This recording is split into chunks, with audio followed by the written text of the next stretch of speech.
5 gatilhos mentais que vai te ajudar a vender muito mais se você trabalha com vendas one-on-one, B2C. Quer ver quais são eles? Vem comigo.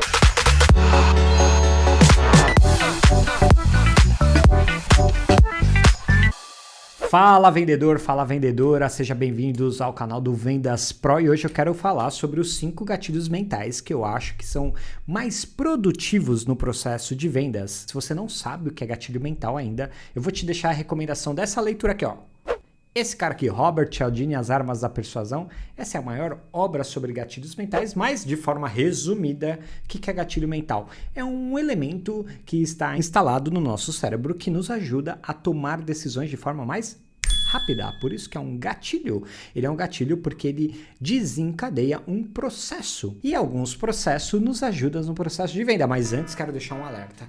Isso não pode ser usado como manipulação. Por favor, use para o bem, porque o gatilho mental é comprovadamente eficiente. Se você usar isso para o mal, não vai ser legal. Então vamos lá para o primeiro gatilho mental. Olha, o gatilho mental que eu coloquei aqui em primeiro lugar, que ele é muito eficiente para vendas e não só para vendas, como para a vida pessoal também, é o gatilho mental do porquê. Já ouviu falar? Não? Esse gatilho mental ele é o seguinte, ele mostra através de uma pesquisa da professora Ellen Langer, da faculdade de Harvard, nos Estados Unidos, chique, hein? Que em 1970 ela fez um estudo que é o seguinte, eu vou contar de forma muito breve. Numa máquina de Xerox tinha uma fila de vários funcionários. Ela mandou um primeiro voluntário, que estava combinado ali no estudo com ela, e ele chegou nessa fila e falou assim: posso passar na sua frente? A cada 10 pessoas, 6 pessoas deixaram. O segundo voluntário, o segundo grupo, falou assim: eu posso passar na sua frente porque estou com pressa? E aí, de 60%, que foi o resultado do primeiro, passou para 94%. Quase todo mundo topou. E o terceiro voluntário chegou e falou assim: posso passar na sua frente porque eu preciso fazer cópias? E para espanto da Ellen Langer e de todos os pesquisadores, 93% deixaram. Como assim? Uma pessoa que fala porque estou com pressa, que é uma motivação, que é uma justificativa, a gente não sabe o que ela tem na vida dela, se ela, a esposa está grávida, está atrasada para uma reunião, está perdendo o emprego dela por causa daquilo, mas porque estou com pressa. E tirar Xerox, mas tirar Xerox, você está numa fila de máquina de Xerox, então você falar, posso passar na sua frente porque eu preciso tirar Xerox? Que justificativa é essa, velho? Você está na fila da máquina de Xerox? Então, naquela época, as fotoscopiadores só tiravam Xerox, não escaneavam nem nada, então é óbvio que você quer fazer cópias. Resumidamente, esse estudo mostrou que não importa a justificativa que você vai dar, se ela é óbvia ou se ela não é óbvia, o resultado vai ser praticamente o mesmo. Então, constatou-se que só o fato de você justificar algo já aumenta suas chances de adesão. Então, quando você for falar com um cliente, por exemplo, um cliente que não quer marcar uma reunião, a gente sabe que é comum, né? No mercado a gente tem uma dificuldade. O cliente fala assim, me manda um orçamento aí por e-mail, ou então vamos falar pelo WhatsApp e tal.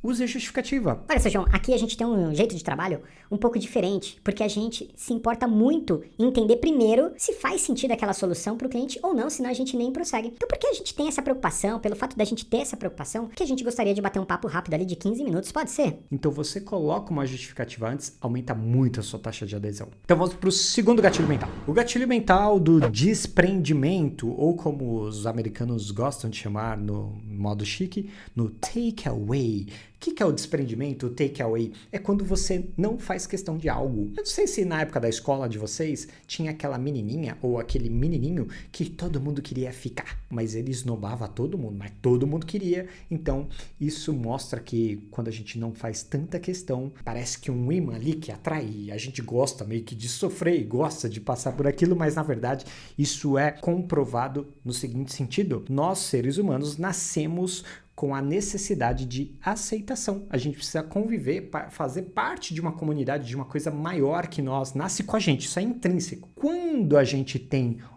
algo que fala assim, não sei se eu gosto muito de você, ou um desprendimento, a gente eleva o nosso nível de atenção. E por que isso faz tanto efeito em vendas? Porque, pessoal, o padrão comum de um cliente é: esse vendedor quer me vender a qualquer custo. E quando você quebra esse padrão e fala assim, olha, eu não sei se eu vou te atender, tá? Mas vamos entender juntos se faz sentido a gente continuar com esse contato? Se continuar, eu te explico mais sobre. É mais ou menos assim o gatilho do desprendimento. Você chama a atenção do seu cliente. Como assim esse cara não quer me vender? Ele não tá já falando que o produto dele é o melhor do mercado, é a melhor solução? Como assim ele quer entender se faz sentido a gente conversar? Não, tem coisa errada aí, cara. Como assim se faz sentido? Lógico que faz. Eu sou comprador. Então você quebra esse padrão, usa esse gatilho do desprendimento. Vamos pro gatilho número 3. O 3 é pré-requisito para você fazer uma venda, que é o gatilho mental da autoridade. Se você não tiver autoridade naquilo que você está falando, o cérebro do seu cliente vai ficar assim...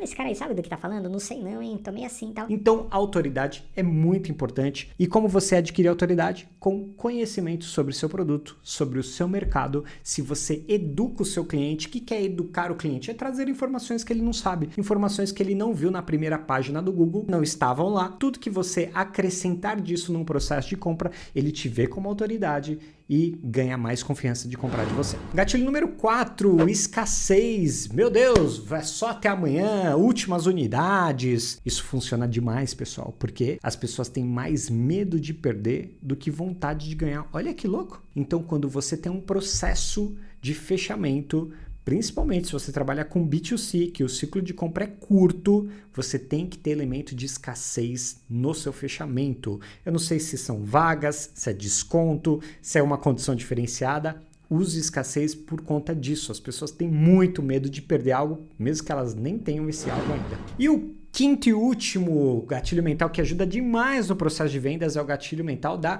familiaridade. Ou seja, aquilo que é familiar. Jura? Jura?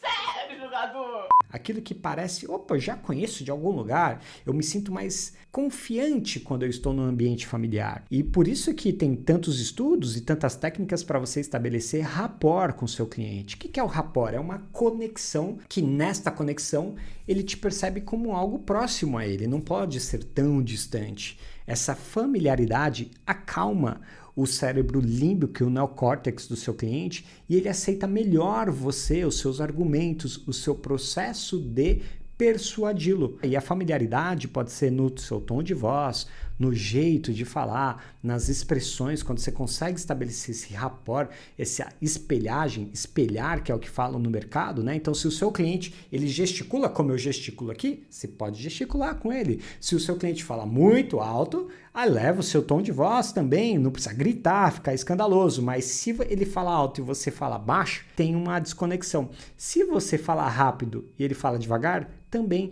Então tente ser o mais familiar possível, porque o cérebro dele está te analisando emocionalmente e racionalmente. Então, quanto mais próximo você parecer, quanto mais familiar, similar você parecer, melhor para você. Coloca aqui nos comentários, pessoal, quais os temas que vocês querem, quais são as dificuldades que vocês estão tendo em vendas B2C e se inscreve aqui no canal. Até o próximo vídeo, galera. Um abraço.